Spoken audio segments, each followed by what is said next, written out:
Hi everyone, welcome back. കഴിഞ്ഞ ദിവസമാണ് confident group ഉടമ CJ റോയ് ജീവനൊടുക്കിയത്. ബാംഗ്ലൂരിൽ IT റെയ്ഡിനിടയിലാണ് ഇദ്ദേഹം സ്വയം വെടിവെച്ച് മരിച്ചത്. അദ്ദേഹത്തിന്റെ ഓഫീസിലും അദ്ദേഹം നടത്തുന്ന ഒരു കഫേയിലും ഉൾപ്പെടെ IT ഉദ്യോഗസ്ഥർ റെയ്ഡ് നടത്തിയിരുന്നു. നികുതി വെട്ടിപ്പുമായി ബന്ധപ്പെട്ടായിരുന്നു റെയ്ഡ് നടന്നിരുന്നത്.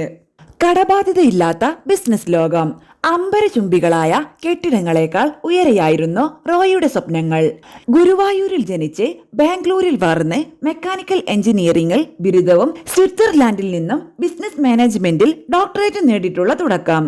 ബഹുരാഷ്ട്ര കമ്പനികളിലെ ജോലി രാജിവെച്ച് കോൺഫിഡന്റ് ഗ്രൂപ്പിന്റെ തറക്കല്ലിട്ടത് 2006-ൽ. UAEയിലും അമേരിക്കയിലും ഉൾപ്പെടെ 165 പാർപ്പിട സമുച്ചയങ്ങൾ, ഹോസ്പിറ്റാലിറ്റി, ഏവിയേഷൻ, വിനോദം, വിദ്യാഭ്യാസം, വിസ്മയ വളർച്ച.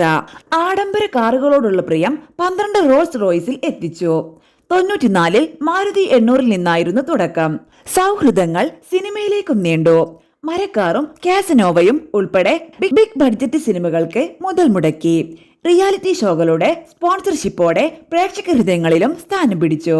ഏറ്റവും ഒടുവിൽ ബാംഗ്ലൂരിൽ 330 ഏക്കറിൽ സ്വപ്നം കണ്ട ഗോൾഫ് ക്ലബ്ബ്. ജീവിതം ആഘോഷമാക്കാനുള്ളതാണെന്ന് പല ഇന്റർവ്യൂകളിലും ആവർത്തിച്ച് പറഞ്ഞിരുന്ന വ്യക്തി. എന്റെ ലക്കി നമ്പർ 3 ആണ്. അതെന്റെ ജീവിതത്തിൽ കുറെ കളിച്ചിട്ടുണ്ട്. അറം പറ്റിയ പോലെ ജീവിതം അദ്ദേഹം അവസാനിപ്പിച്ചതും അതേ നമ്പറിൽ. ജനുവരി 30-ന് ഏകദേശം 3 മണിയോടെ. എഡിറ്റോറിയലിന് അവസാനമായി CJ റോയ് നൽകിയ അഭിമുഖത്തിലാണ് 3 എന്ന അക്കത്തിന് തന്റെ ലൈഫിലുള്ള പ്രാധാന്യത്തെപ്പറ്റി CJ റോയ് പറഞ്ഞത്. എന്റെ ഇന്ത്യയിലെ എല്ലാ കാർ നമ്പറും 3 ആണ്. ദുബായിൽ 3 കിട്ടില്ലല്ലോ, അത് റോയൽ ഫാമിലിയുടെ നമ്പറാണ്. എന്റെ മോളെ ബർത്ത്ഡേ 3 ആണ്. എന്റെ ഫാദർ തൃക്കേട്ട, ഞാൻ തൃക്കേട്ട, ബ്രദർ തൃക്കേട്ട. എല്ലാവരും 3 എന്നതിൽ കളിക്കുമ്പോൾ ഞാൻ തന്നെ ഉണ്ടാക്കിയതാണ് 3 എന്റെ സ്വന്തമാണെന്ന്. ജീവിതത്തിലെ യാദൃശ്യങ്ങളെ നിസാരമായി കാണാത്ത CJ റോയ് അതിനൊക്കെ തന്റെ ജീവിതത്തിൽ വലിയ പ്രാധാന്യമുണ്ടെന്നും ഉറച്ചു വിശ്വസിച്ചു. കോൺഫിഡന്റ് ഗ്രൂപ്പ് എന്ന ബ്രാൻഡിനെ കളങ്കം വരുത്തുന്ന ഒന്നും ചെയ്യാനും അദ്ദേഹം ഒരുക്കമായിരുന്നില്ല.